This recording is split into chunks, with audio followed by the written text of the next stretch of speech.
ഇന്നത്തെ ഞങ്ങളുടെ പണി എന്ന് പറഞ്ഞാൽ റംബൂട്ടാൻ പറിക്കലാണ് കേട്ടോ. കുറേ റംബൂട്ടാൻ ഉണ്ടായിരുന്നു. കുറേയൊക്കെ പറിച്ച് അമ്മ മാമൻ്റെ വീട്ടിലോട്ടും അടുത്തുള്ള വീട്ടിലൊക്കെ കൊടുത്തിരുന്നു. ബാക്കി വന്ന റംബൂട്ടാൻ പറിക്കണം എന്ന് പറഞ്ഞുകൊണ്ടാണ് അമ്മ പണിക്ക് പോയത്.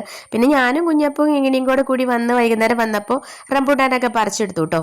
കുറേയൊക്കെ കിളിയും അണ്ണാനൊക്കെ തിന്ന് തോട് മാത്രമായിരുന്നു ഉണ്ടായിരുന്നുള്ളൂ. കിണറിൻ്റെ സൈഡായ കാരണം കൊണ്ട് കിണറിൻ്റെ മുകളിലൊക്കെ നിന്നിട്ടാണ് പറിച്ചത്. അപ്പോൾ കുഞ്ഞാപ്പൂരോട് പ്രത്യേകം പറഞ്ഞായിരുന്നു, എടാ 101 ഫയർഫോഴ്സിൻ്റെ നമ്പർ, ഞമ്മയെങ്ങാനും കെണ്ടി ചാടി വിളിച്ചേക്കണം എന്ന് പറഞ്ഞിട്ടാണ് പറിച്ചെടുത്തത് കേട്ടോ.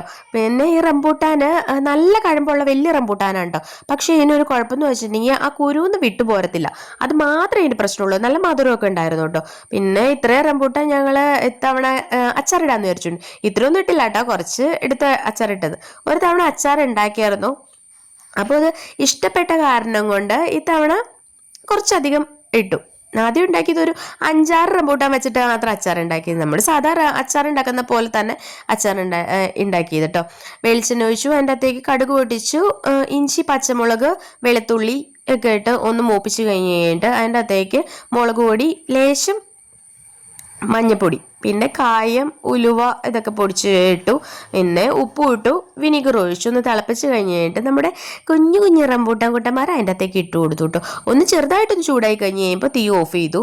പിന്നെ അതങ്ങ് കുറച്ച് റെസ്റ്റ് ചെയ്തു കേട്ടോ. ഒരു 2 ദിവസം കഴിഞ്ഞിട്ടാണ് ടെസ്റ്ററിനായിട്ട് കുട്ടേട്ടൻ വന്ന് ഞാൻ എടുത്ത് കൊടുത്തത് കേട്ടോ. എന്നാൽ അതിൻ്റെ അകത്തേക്ക് പിടിക്കുന്ന കാരണം കൊണ്ടാണ് കേട്ടോ. ശരിക്കും നല്ല ടേസ്റ്റ് ഉണ്ട് കേട്ടോ. നിങ്ങളൊന്ന് ട്രൈ ചെയ്ത് നോക്ക്. ഇഷ്ടമായി കഴിഞ്ഞാൽ ലൈക്ക് ചെയ്ത് സബ്സ്ക്രൈബ് ചെയ്യണം കേട്ടോ.